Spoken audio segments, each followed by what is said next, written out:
Hello everyone, welcome back to my blog. तो ये blog हमारा दिवाली का है। मैं इसमें ऊपर से वॉइस ओवर कर रही हूँ क्योंकि हर जगह पटाखे म्यूज़िक इतना आवाज़ था, इसके लिए मैंने म्यूट कर दिया। मैं ऊपर से वॉइस ओवर कर रही हूँ। राम सो के उठ गए हैं और पापा को अपने सुबह सुबह बोल रहे हैं, मतलब कुछ खाए पिए नहीं है बाहर चलो। उनके पापा ने मना किया तो देखो कैसे उनका रोना स्टार्ट हो गया। आजकल ना ये बहुत मतलब पापा को देखते हैं ना तो ये ज़िद करने लगते हैं। यहाँ पे मैं राम बाबू के पापा को हैप्पी दिवाली बोल रही हूँ और वो भी हमको हैप्पी दिवाली बोल रहे हो। मैं राम को हैप्पी दिवाली बोलने के लिए बोल रही थी तो वो मान ही नहीं रहे। तो पटाखे देखो मुंह में डाल रहे थे, मतलब मुझे डर भी लग रहा था कि कहीं फट ना जाए। उसके बाद हम लोग रेडी हो गए और ये रहा राम का फर्स्ट आउटफिट हमारी तीनों की तरफ से और हमारी पूरी फैमिली की तरफ से। आप सभी को हैप्पी दिवाली। आई होप आप लोगों की दिवाली बहुत अच्छी होगी।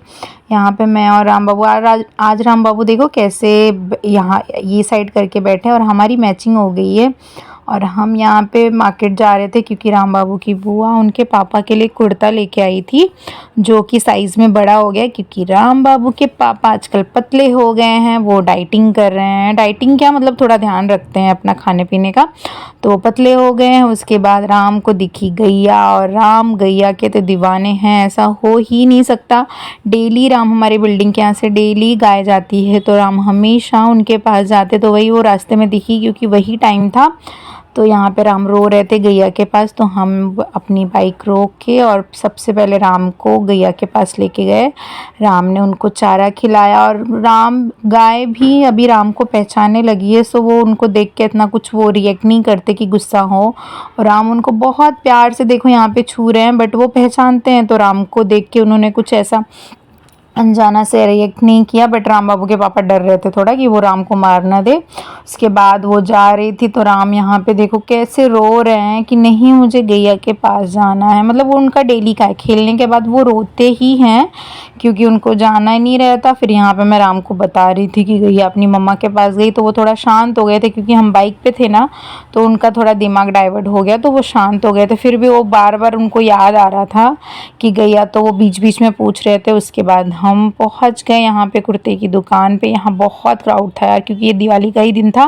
फिर हमने चेंज किया और यहाँ पे आने के बाद मैंने खाना बनाया। राम के लिए मैंने उपमा बनाया और राम बाबू के पापा के लिए दाल की कचौरी बनाई क्योंकि उनको वही खाना था। उन्होंने मुझे बोला था कि आज मेरे लिए यही बनाना, तो मैंने उनके लिए वो बनाया। फिर दोनों जन ने खाना खाया। उसके बाद हम सब मतलब थोड़ा आराम कर सो गए थे। और राम का ये रहा सेकंड आउटफिट। आज राम ने बहुत सारे कपड़े नए नए पहने हैं और बहुत सारे कपड़े गंदे किए हैं।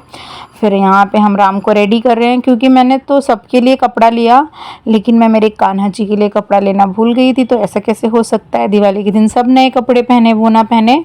यहाँ पे मैं हम सब फिर से मार्केट गए। यहाँ पे मैं राम को उनके पापा के पास ही छोड़ के आ गई थी क्योंकि वो बहुत मस्ती करते, तो वो बाहर उनको शॉप पे लेके खड़े थे। उसके बाद मैंने कान्हा जी के लिए कपड़े लिए। इतने छोटे छोटे क्यूट से कपड़े थे ना, मैं आपको क्या ही बताऊं, इतने सुंदर लग रहे थे। उसके बाद मैंने उनके लिए मुकुट भी लिया। पर यहाँ पे बहुत सारे वैरायटी के ये सारे मुकुट ना मतलब गिर जाते हैं, तो मेरे कान्हा जी की साइज़ थोड़ी छोटी है तो मैंने उनके लिए छोटे वाले मुकुट लिए। उसके बाद मैं बाहर आई तो देख रही हूँ राम बाबू बलून वलून लेके रेडी थे, मतलब उनका फेवरेट है। एक तो उन्होंने फोड़ भी दिया था मेरे आने के पहले ही। फिर यहाँ पे देखो और गुस्सा कर रहे थे। फिर हम सब ने दिवाली की शाम के लिए मिठाई ली और फिर घर पे आ गए। और यहाँ पे देखो राम ने, मैं शाम के खाने के लिए आटा बना रही थी, तो राम ने देखो आटे को कैसे आधा तो अपने मुंह पे लगाया, आधा मेरे कपड़े पे गिरा के और गिराने के लिए भाग रहे थे।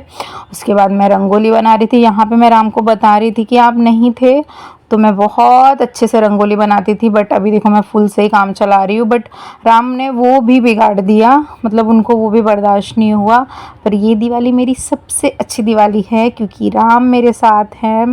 हमारी पहली दिवाली है ये साथ में। और राम ने यहाँ पे देखो कैसे कर रहे हैं और जलते जलते बच्चे हैं। मैं इतना डर गई थी ना, मैं प्रॉपर हर जगह दिए भी नहीं लगा पाई हूँ सिर्फ राम की वजह से। और राम देखो मैं भगवान के लिए यहाँ पे नीचे चौकी बना रही थी, तो वहाँ पे आके पहले तो शांति से बैठे, मतलब सोच रहे थे। उसके बाद उस पे जाके खुद बैठ गए थे और सारा फूल उन्होंने फैला दिया था और खुद जय बप्पा करके वहाँ पे बैठ गए थे। मतलब वो उन्होंने फूलों देखो एक एक फूल पूरा बिखरा रहे थे और उनके पापा उनसे पूछ रहे थे कि राम ये किसने किया, तो बोल रहे थे मम्मा।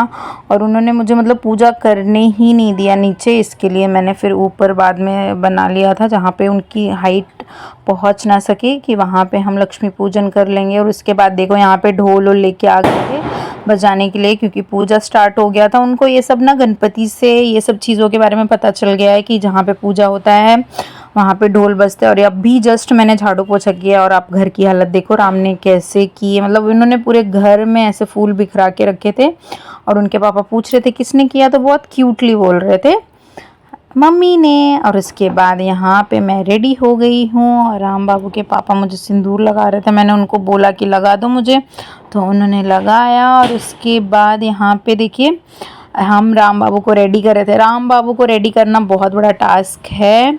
तो ये रेडी हो गए और ये हम तीनों, हमारी तरफ से आप सभी को हैप्पी दिवाली। उसके बाद राम बाबू की नज़र पड़ी मेरे कान पे कि मम्मा ने ये क्या पहना। उन्होंने इतनी तेज़ से खींचा था ना कि मतलब मुझे ब्लड आ गया था। उसके बाद हमारे घर की पूजा स्टार्ट हुई। राम बाबू के पापा ने शंख बजा के लक्ष्मी पूजन का स्टार्ट किया और उसके बाद हम सब ने मिल के आरती की। राम को लेके आरती करना इतना मुश्किल था क्योंकि हम डर रहे थे कि राम बाबू कहीं दिया ना छूले। तो आप सभी को हमारी तरफ से बहुत बहुत दिवाली की बहुत सारी शुभकामनाएं। फिर यहाँ पे पास में लाइटिंग थी तो हम पटाखे छोड़ने के लिए गए थे और यहाँ पे देखिए कितनी अच्छी लाइटिंग की हुई है यार। मैंने आपको शायद पिछले ब्लॉग में भी दिखाया होगा। और उसके बाद हमने की राम की फ़ोटो शूट।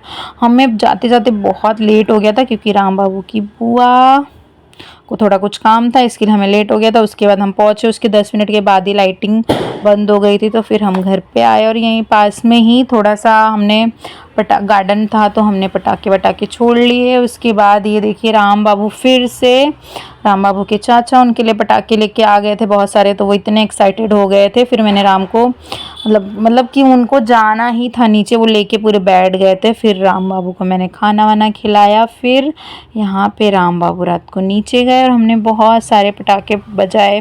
और राम को मतलब म्यूज़िक वाले पटाखे इतने अच्छे लगते हैं ना, वो मतलब उनको भी पता नहीं है फिर उनका ये हाल है। मुझे तो लगता है नेक्स्ट ईयर वो क्या ही करेंगे। उसके बाद हम सब ने नीचे जाके बहुत सारा एंजॉय किया, पटाखे छोड़े और हम सब घर पे आ गए। Thank you for watching. I hope आप लोगों की भी दिवाली बहुत